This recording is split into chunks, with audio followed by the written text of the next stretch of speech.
Welcome to this tutorial. Today we're sorting multiple columns using a sorting method in Google Sheets. Let's get straight to it. On your sheet, select a cell and press Ctrl+A. Once all the cells are selected, open the Data drop-down from the menu bar. From the sorting menu, select Sort Range. A new menu will appear. Click Advanced Range Sorting Options.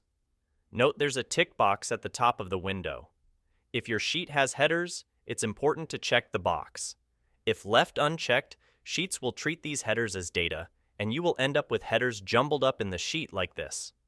Once selected, the column alphabets will change into the header names. Click Add another sort column, as many times as many columns you would like to sort. You can also click the trash icon to delete rows. This is the first column we are commanding Google Sheets to sort. Notice how it has a different command name from the other row.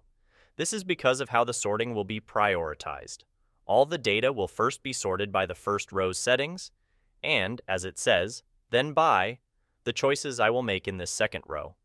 In this case, I'd like to make sure the city names are sorted in an A to Z order before other columns. For the second priority, I'll choose the Departments column and sort them in an A to Z order, so that I can easily look up employees who are in New York and are in HR department. Here we go. As we can see, we have successfully organized the city names in alphabetical order. Here's New York. Not only this, but notice how we have the department organized in the A to Z format as well. Of course, within each city's range because cities were set higher in priority. So there it is, folks. If you find this tutorial helpful, please give it a thumbs up and subscribe for more useful Google Sheets tips. Thanks for watching.